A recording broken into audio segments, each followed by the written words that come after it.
ঐতিহ্যবাহী হলং বাংলোতে ভয়াবহ অগ্নিকাণ্ড, ভয়াবহ আগুনে ভস্মীভূত বাংলো। আজ ঘটনাস্থলে যায় ফরেন্সিক দল। এখন কি পরিস্থিতি জানবো, সঙ্গে রয়েছেন প্রতিনিধি বিট্টু রায়চৌধুরী। বিট্টু, এই ঐতিহ্যবাহী বাংলো যাকে যেভাবে দেখে এসেছি গত রাতের পর থেকে একেবারে অন্য, ছারখার হয়ে গিয়েছে বাংলো, কি পরিস্থিতি?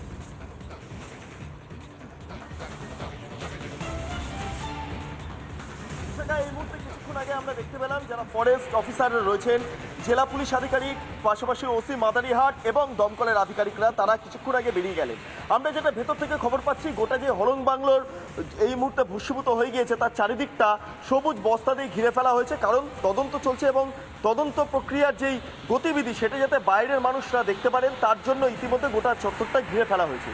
শুধু তাই নয়, আমরা যেটা জানতে পারছি যে যখন ঘটনাটি ঘটে সেই সময় দাঁড়িয়ে বৈদ্যুতিক কারণেই নাকি গোটাই হলং বাংলোটা ভস্মীভূত হয়ে গিয়েছে, এমনটা সরকারের তরফে দাবি করা হচ্ছে। কিন্তু এখন পর্যটকের মরশুম নয় এবং সেক্ষেত্রে দাঁড়িয়ে কোনো পর্যটক হলং বাংলোতে ছিলেন না। কয়েকটা হয়তো লাইট জ্বলছিল। প্রশ্ন হচ্ছে এটাই যে কয়েকটা লাইট জ্বলছিল তার মধ্যে দিয়ে কি করে শর্ট সার্কিট হতে পারে, সেটা নিয়ে বিস্মিত প্রত্যেকটা মহল।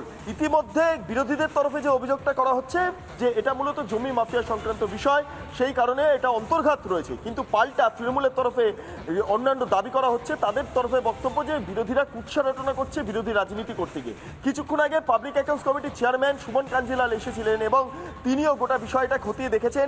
তিনি বীরবাহা হাসদার সঙ্গে কথা বলেছেন এবং যেটা জানতে পারছি যে আগামীকাল হয়তো বনমন্ত্রী এই চত্বরে আসতে পারেন, গোটা বিষয়টা খতিয়ে দেখতে পারেন। তবে এই মুহূর্তে তদন্ত প্রক্রিয়া চলছে, ফরেন্সিকের টিম কাজ করছে।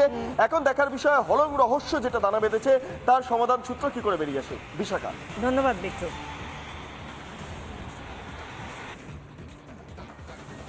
বীরবাহা হাসদা বন প্রতিমন্ত্রী, তিনি কি বলেছেন শুনুন। হ্যাঁ, দেখুন, তারা তো বলতেই পারেন, তারা অনেক রকম মানে কথা বলবেন যে বেসরকারি সব কিছু তারা বেসরকারিকরণ করছেন। আজকে রেলের দুর্ঘটনা যেটা হয়েছে সেখানেও তো অনেক বড় মানে গেম। তারা একটা কমিটি হচ্ছে, কমিটিকে আমরা পাঠাবো তদন্ত করার জন্য, কারণ বিনা তদন্তে আমরা বলতে পারবো না যে সঠিক কী কারণের জন্য আগুনটা লেগেছে। আমরা সেই কমিটির মাধ্যমে তদন্ত হবে, তদন্তের পরেই বলতে পারবো। যেটা অনুমান হচ্ছে যে শর্ট সার্কিট থেকেই হতে পারে, কিন্তু সেটা তদন্ত ছাড়া আমরা বলতে পারবো না। এসিটা কি করে চলছিল এবং কারা ছিলেন সেখানে? দেখুন, শর্ট সার্কিটটা শুধু এসি থেকেই হয় আপনাদেরকে কে বলেছে?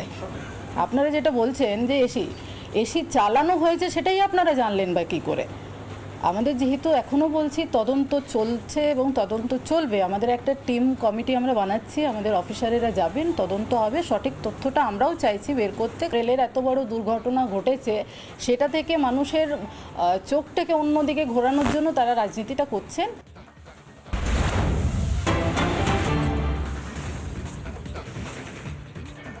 উত্তরবঙ্গ থেকে দুর্যোগের মেঘ যেন কাটছেই না। লাগাতার বৃষ্টিতে পড়ছে তোরসা নদী, জলের তলায় চর তোরসার অস্থায়ী সেতু বন্ধ। আলিপুরদুয়ার ফালাকাটার যাতায়াত 4 দিন ধরে ব্যাহত যোগাযোগ, চরমে ভোগান্তি। সেখানকার প্রতিটা নদী যেভাবে ফুসছে, তার মধ্যে অন্যতম তোরসা যেভাবে ফুসছে, জলের তলায় চর তোরসার অস্থায়ী সেতু।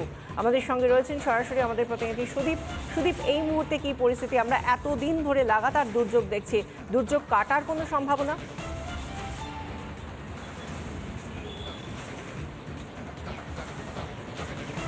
দেখো, লাগাতার বর্ষণে কিন্তু আলিপুরদুয়ার জেলার বিভিন্ন এলাকায় কিন্তু যে নদীগুলো রয়েছে সেগুলো তুলে উঠেছে।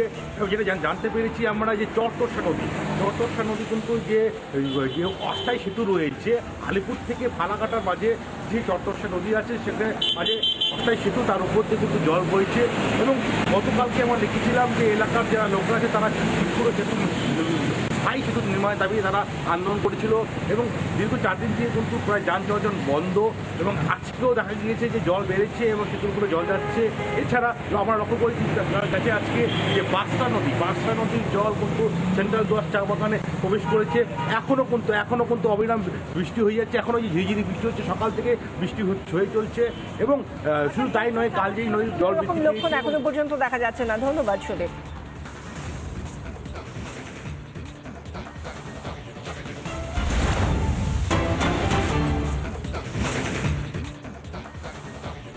কেশিয়ারিতে বিডিওকে গ্রেফতারের দাবি শুভেন্দু অধিকারীর। গতকাল বিডিও অফিসে আক্রান্ত হন বিজেপি নেত্রী।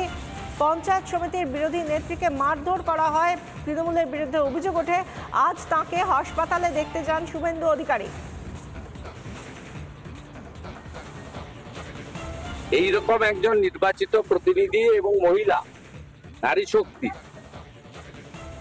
তার উপরে যে অত্যাচার সরকারি অফিসে হয়েছে, এর থেকে বোঝা যায় মমতা বন্দ্যোপাধ্যায় পশ্চিমবাংলায় প্রশাসন, দল, গুন্ডা, আরমান সবকে একাকার করে দিয়েছেন।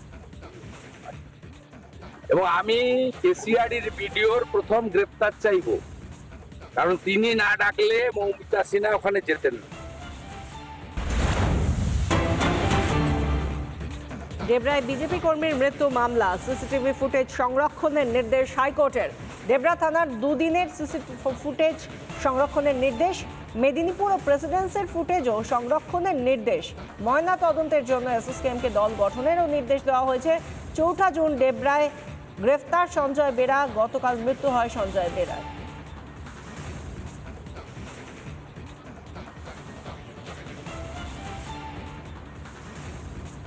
আমরা ভবিষ্যতে এই পরিবার যে উচ্চ আদালতে আইনি লড়াই করবে, তার জন্য উকিল বাবু দেওয়া থেকে শুরু করে মামলার সমূহ যা যা মদত করা দরকার সেটা ভারতীয় জনতা পার্টি করবে।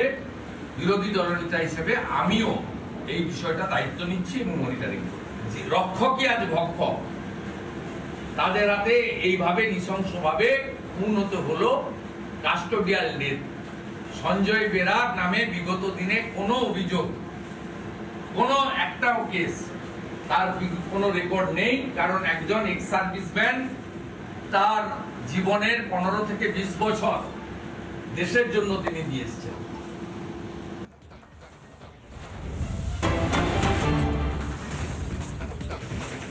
দুই অঞ্চল সভাপতিকে সরালেন কাজল শেখ।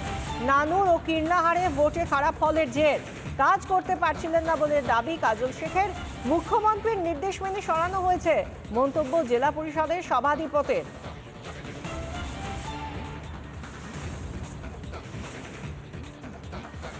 আমাদের নানুর বিধানসভা 16টা গ্রাম পঞ্চায়েত আছে।